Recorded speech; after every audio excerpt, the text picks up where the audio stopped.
Welcome back to the channel. Today we'll be taking a look at 7 motorcycles that sucks to own. Number 7. Indian Scout Bobber. The Indian Scout Bobber looks like a bad boy's dream, but owning it, that's where the fantasy ends. It's a good-looking troublemaker that turns heads in traffic, sure, but spend a few months with it and you'll start to feel like you bought a temperamental showpiece, not a reliable cruiser. The engine is a liquid-cooled 1133cc V-twin that sounds fantastic and pulls hard on paper. But on the road, especially in the city, it heats up like a toaster with no off switch. You'll be slow roasting your thighs every time the light turns red. Fuel economy hovers in the low 30s, which wouldn't be a problem if the tank wasn't the size of a soda can. Oh, and the suspension. You might as well strap yourself to a jackhammer.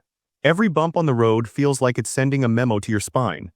Then there's the price tag, nearly $13,000 before dealer fees, taxes, and the endless list of optional accessories that should honestly be standard. A bike this barebones shouldn't require a second mortgage just to add a passenger seat or wind protection. Overall, the Indian Scout Bobber is all bark and no comfort. It looks tough, rides rough, and costs more than it delivers. You'll be paying premium dollars for a garage queen that prefers Instagram over asphalt. Number 6. Kawasaki Eliminator. The Kawasaki Eliminator wants to be your sleek urban cruiser with a dash of rebellion, but in reality, it feels like it's going through an identity crisis. It's trying so hard to be everything at once that it ends up being not much of anything, especially for anyone expecting comfort, power, or highway confidence from a cruiser with attitude. The engine is a 451cc parallel twin borrowed from Kawasaki's smaller bikes, which might be fine for beginners or daily city rides. But slap the Eliminator name on it, and suddenly you're expecting something with guts.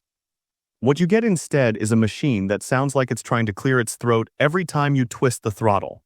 It struggles at highway speeds, especially with a heavier rider or even the faintest breeze.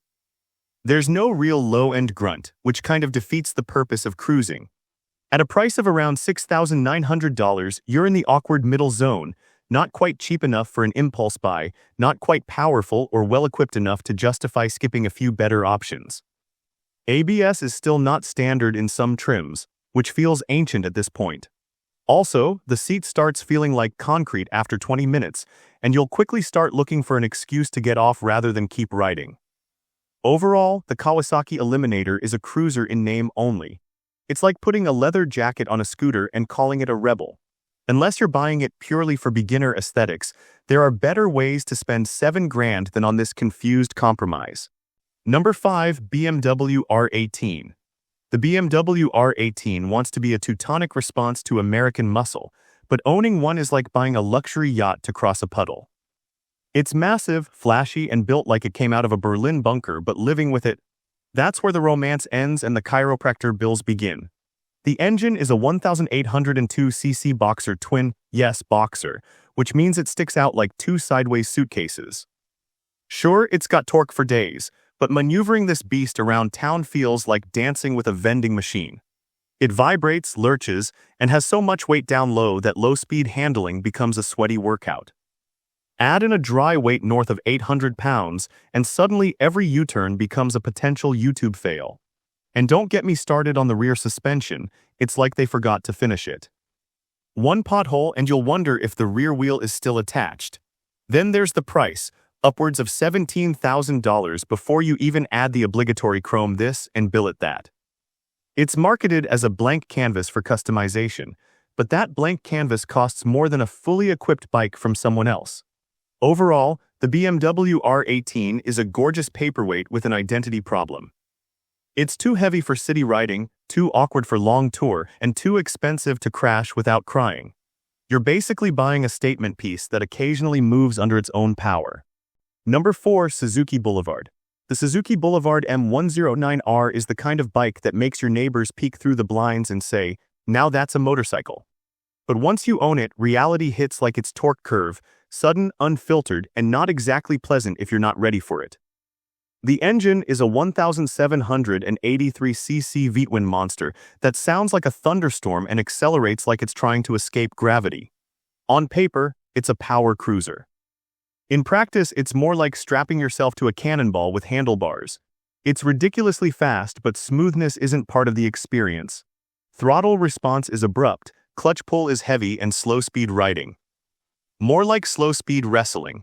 The steering is sluggish and cornering feels like guiding a barge with a toothpick. And speaking of slow-speed turns, don't even think about a parking lot without stretching first. Price-wise, you're looking at around $15,000 brand new, but the real kicker is what it costs you in terms of rideability. The bike guzzles gas like it's trying to beat its own record, and the weight, over 760 pounds, makes daily use feel like a chore. Maintenance isn't cheap either, and parts availability has become sketchy, especially since Suzuki doesn't seem to know what to do with it anymore. Overall, the Suzuki Boulevard M109R is a dragstrip diva with no patience for subtlety. It's built to flex, not to function. If all you want is noise, muscle, and the occasional ego boost, fine. But if you're after comfort, agility, or a ride that doesn't feel like a gym session, this isn't it. Number 3. Royal Enfield Shotgun 650. The Royal Enfield Shotgun 650 tries hard to be the cool, modern bad boy of the Enfield lineup. But underneath the slick marketing and funky colors, it's a confusing cocktail of design experiments that forgot to include practicality. It looks custom-built, but once you ride it for a few days, you'll wish they spent less time styling and more time fixing the basics. The engine is the same tried-and-true 648cc parallel twin used in the Interceptor and Continental GT. It makes decent power for the category, about 47 horses, but on the shotgun it feels strangely underwhelming. Blame the extra weight and oddball geometry. It's not slow, but it's definitely not fast, and riding it on the highway feels like you're pushing it to the limit just to keep up. The handling, a bit of a mystery.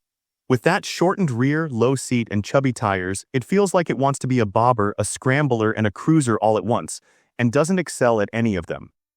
Now here's the kicker, you're paying around $7,000 for a Royal Enfield. That's new territory for a brand known for budget rides. And for that price, you're not even getting a finished experience. The switchgear feels like it came from a vending machine, and some owners have already reported build quality gremlins barely a month in. Overall, the Royal Enfield Shotgun 650 is like an art project on two wheels. It looks unique, stands out in a crowd, but once you actually ride it, you'll start wishing they spent less time on attitude and more on ride quality. It's a statement piece that doesn't quite know what it's saying. Number 2. Harley-Davidson Sportster.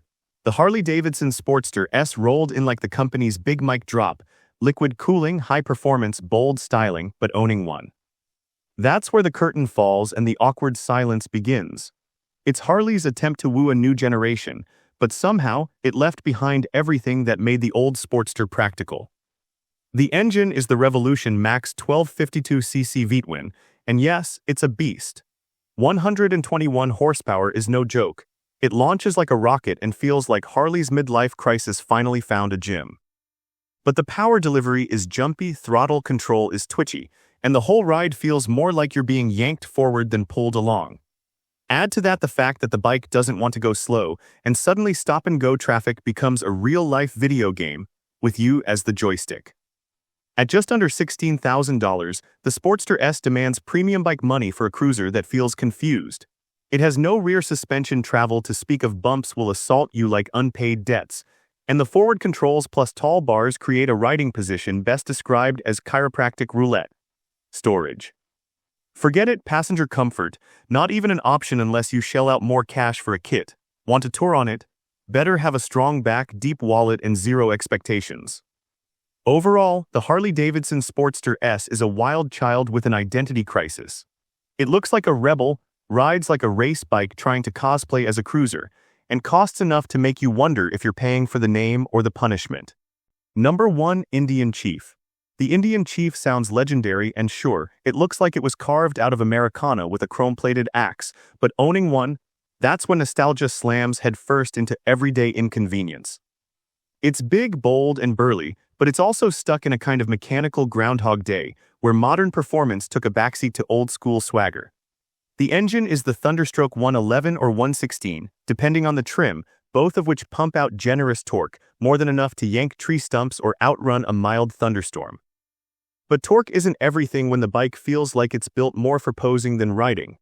The throttle is lazy, the clutch is heavy, and the whole bike vibrates like it's got an unresolved grudge. In traffic, it runs hot enough to toast bread on your thigh, and don't expect agile handling. It corners like a refrigerator rolling downhill. With a price tag that starts around $15,000 and quickly climbs into the high teens, once you add basic creature comforts, you start asking yourself, what exactly am I paying for? The tech feels like an afterthought, especially when compared to rivals offering slicker displays and better ride modes. Overall, the Indian Chief is a gorgeous throwback that looks great in photos and sounds glorious on startup, but the riding experience feels dated and the comfort isn't worth the coin. And with this, we have reached the end of this video. Make sure to like it and subscribe the channel for future upcoming videos.